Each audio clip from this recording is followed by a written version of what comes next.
You want to know what it feels like when the world you built for 23 years collapses in a single sentence? When the person you called home looks you straight in the eyes and says, I'm leaving you for my ex, and I'll take half of everything. My name is Emily, and this isn't just a story about betrayal. It's about how karma served my husband colder than I ever could. For the first 15 seconds, if you're watching this, listen carefully, because what I did next turned his greed into regret and his love into lifelong shame. Stay with me because by the end of this story, you'll know why sometimes revenge doesn't need anger, just silence. I met Mark when I was 22. He was charming, funny, and he made me believe in forever. For 23 years, I gave him everything: my time, my dreams, my loyalty. I built our home, raised our children, and stood by him through every success and failure. We weren't perfect, but I believed love was about fighting for each other. Until one evening, he walked into our living room, eyes cold and voice steady, and said those exact words: Emily, I'm leaving you for my ex, and I'll take half of everything. For a moment, I didn't even cry. I just stood there, frozen, watching the man I loved talk about our life like it was a business deal. Half of everything. Half of my sacrifices, my memories, my future. The house I designed, the savings I helped him build, the company I supported him to start. I didn't beg. I didn't scream. I only asked one question. Are you sure? He nodded with a smirk that still burns in my memory. I deserve to be happy, Emily. You'll be fine. That night, I cried.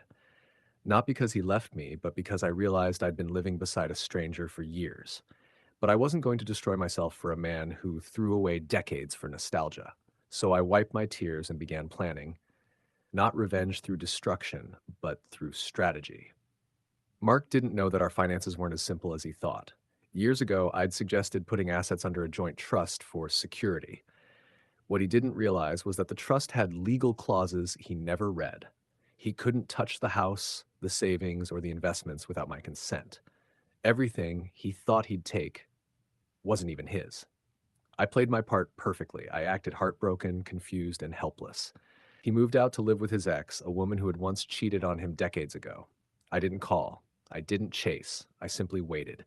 2 months later, his ex called me. Emily, she said bitterly, I think Mark's been seeing someone else. I almost laughed. The irony was too perfect. By the time his so-called true love left him again, his new house deal had collapsed because the funds he promised her never arrived, since legally he had no access. His company shares? Frozen, because I was the co-signer, and the car he drove? Registered under the trust. He came back one afternoon, looking older, defeated, and smaller.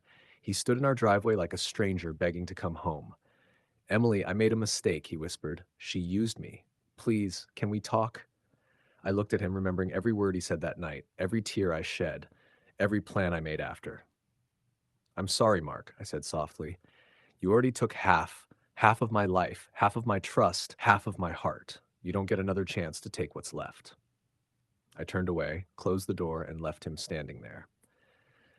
That night, I transferred the remaining assets into a charity fund for single mothers because I realized the best revenge isn't about destroying someone. It's about rising so high that they can't even reach the shadow of your success. Weeks later, people in town whispered about how Mark lost everything: his job, his house, even his car. His ex vanished again, and he was left renting a small apartment while I rebuilt my life. But I wasn't angry anymore. I was free. And when he finally sent me a letter saying, I miss you, Emily, I wish I'd never left, I didn't even respond, because silence was my final revenge. If you liked the video, please subscribe and turn on notifications.